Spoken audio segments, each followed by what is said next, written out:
बिस्मिल्लाहिर्रहमानिर्रहीम। मेरा नाम डॉक्टर मुश्ताक शम्स है। मैं as associate professor of neurosurgery काम कर रहा हूँ।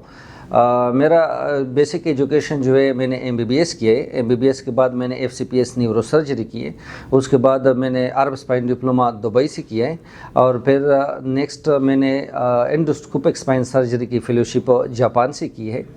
मैं पेशावर डबरी गार्डन में प्राइवेट प्रैक्टिस कर रहा हूँ। न्यूरो सर्जरी की फील्ड में मेरा 12 to 13 ईयर्स एक्सपीरियंस है और अभी भी एसी के साथ लगे और इम्प्रूवमेंट हो रही है। आज मैं बहुत ही कॉमन बीमारी के मुतालिक आप लोगों को बता रहा हूँ जो कि हमारे सोसाइटी में बहुत ज़्यादा कॉमन है और कुछ हद तक ट्रीटेबल भी है और कुछ हद तक हमारी जो है ना वहाँ तक पहुँच नहीं है, अभी साइंस ने इतनी तरक्की नहीं की। ये है एएलएस, एमाइट्रोफिक लेटरल स्क्लेरोसिस। इसमें स्पाइनल कार्ड के कुछ ख़ास किस्म के सेल्स है जिससे थ्रू ऑटोइम्यूनो या हमारी वाइट ब्लड सेल्स जो है ना वो उसको कहा जाती है और मोटर न्यूरॉन सेल्स का लॉस हो जाता है और मोटर न्यूरॉन सेल्स के लॉस से जो है ना नीचे पावर कम होना शुरू हो जाती है।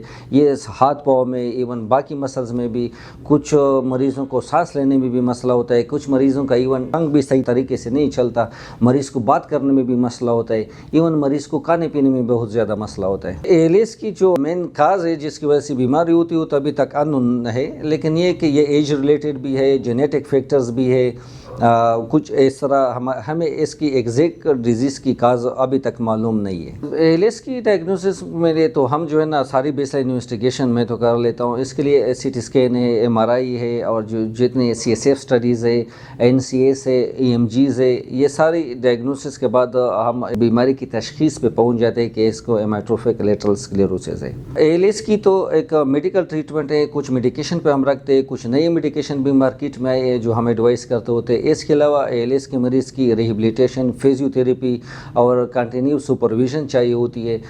खुदा न खास्ता अगर इस तरह का मरीज़ डाउन होते हैं तो हम राइट एट दैट टाइम पर इंटरवेंशन करते हैं। एएलएस की दरअसल बेसलाइन डिफरेंट टाइप्स है, ट्रीटमेंट ओवरऑल एक ही होती है। हमारी कोशिश ये होती है कि मरीज़ का जितना मोटर लॉस हुआ है, जितना इसके इंटीरियर हार्ट सेल्स डैमेज हुए, स्पाइनल कार्ड जितना डैमेज हुआ है, मज़ीद डैमेज ना हो और जो डैमेज हुआ है उसको तो हम तो फिजियो या रिहेबिलिटेशन रिकवर कर ले और फिर मरीज़ डॉक्टर के साथ कांस्टेंट कम्युनिकेशन में होता है और हमने मरीज़ पे नज़र रखी होती है ताकि खुदा न खासा रेस्पिरेटरी मसल्स में डिफिसिट ना आ जाए और मरीज़ को सांस लेने में प्रॉब्लम ना हो। एएलएस के मरीज़ को आपने रीएश्योर कराना होता है, मरीज़ की एक्सपेक्टेशन को आपने मीट करना होता है। कुछ मेडिकेशंस तो इसके लिए मार्केट में अवेलेबल है, हम देते होते हैं, साथ में फिजियोथेरेपी करवाते होते हैं, रिहेबिलिटेशन करवाते होते हैं।